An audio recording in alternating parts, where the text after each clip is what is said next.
book fam, happy Aloha Friday. Thank you so much for checking out today's video. As you guys saw by the thumbnail, we are going to be talking about everything The 10,000 Doors of January by Alix Harrow. She is also the author of The Once and Future Witches, which I have added to my running TBR for the year. This is the author herself. Yeah, we're just gonna dig right into it because this book, you guys, holy crap. Holy crap, it was that good, okay? So I had no idea what I was jumping into when I picked up this book. I didn't know anything about it. I had never read anything by Alix Harrow before.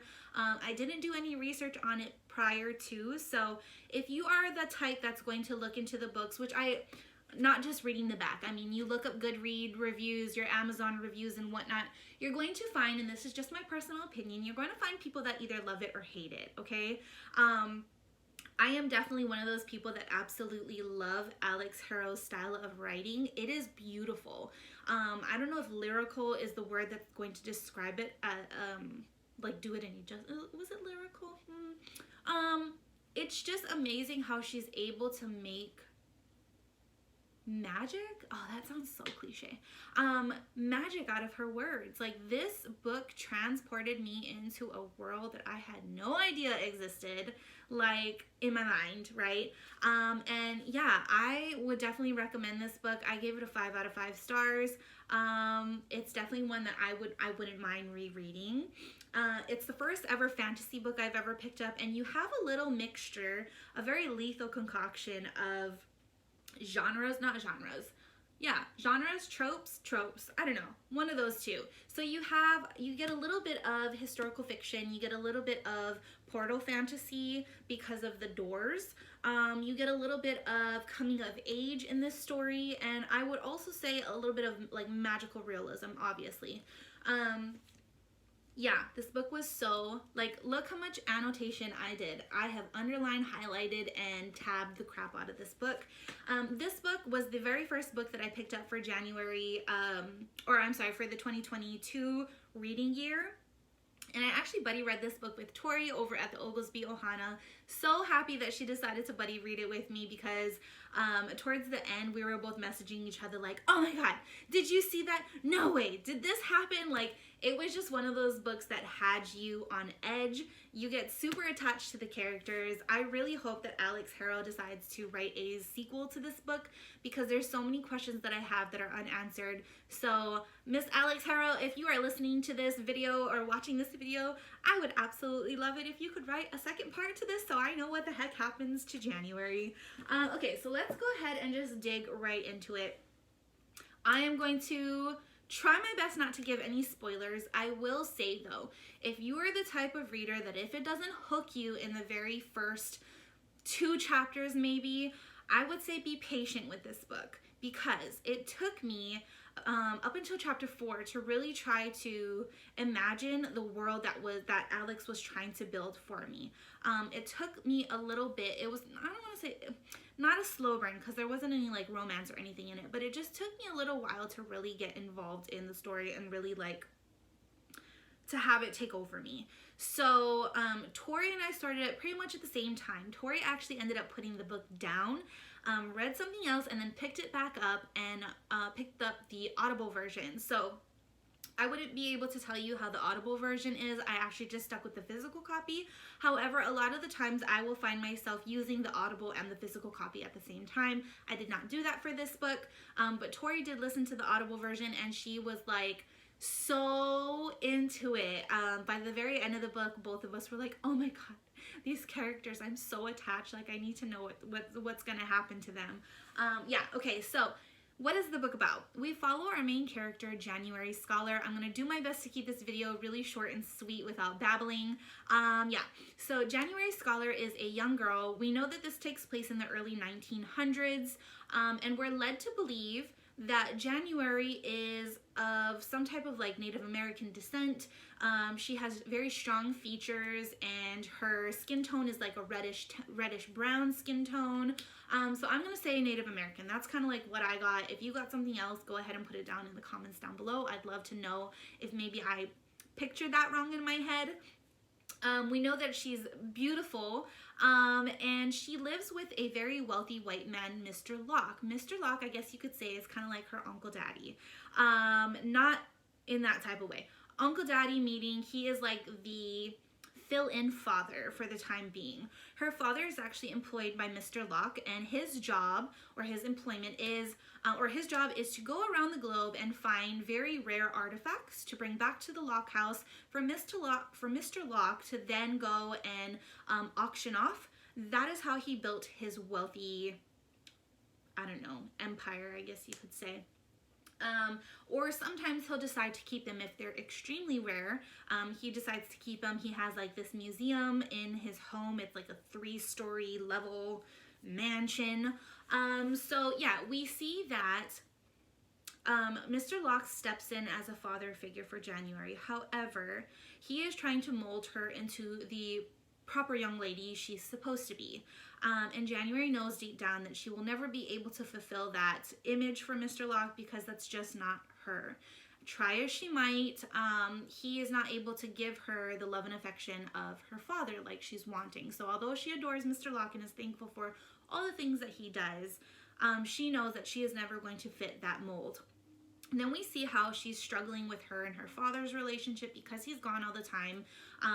From a very young age, you know, as a young girl, you get super excited whenever your parents come home. You just want to know all about their trip and whatnot. And that excitement as she gets older, because it does kind of follow her into her teen years, that excitement kind of dwindles and then is non-existent and then turns into just straight up resentment. She's angry with her father as she's in her teen years because he hasn't been there from the very beginning. He's been gone most of her life. He breaks promises when he says that he's going to be home and is not able to come home from his expeditions on time. And she's realizing that he is just not willing to open up about what happened to her mother. So we know that her mother is not in the picture.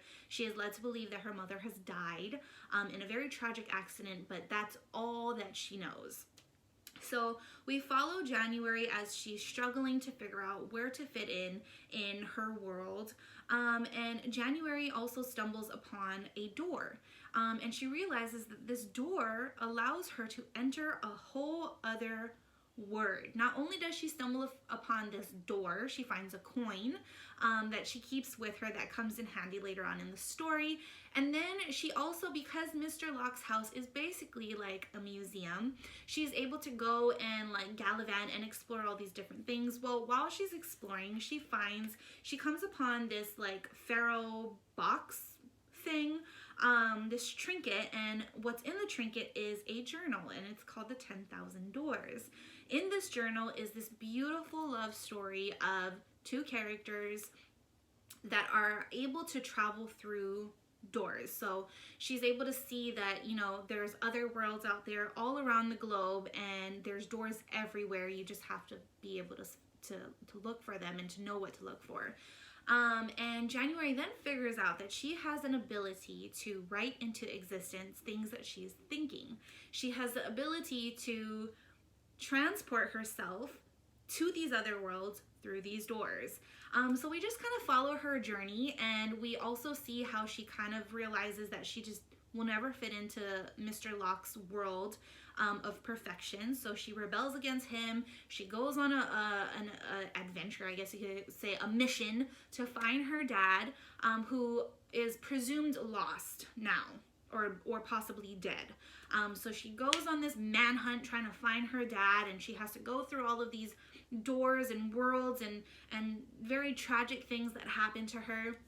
And at the end of the story, we see how the journal and the doors and her ability to write into existence, how it all comes in full circle, and her ability as a word worker, and it ends so beautifully. Like, I don't know how else to say it without giving away the ending to it. So if you are on the hunt looking for something that's going to grab your attention, that's going to transport you to a whole nother world, and it is just beautifully written, I would highly recommend you picking up the 10,000 Doors of January, or maybe even listening to the Audible book.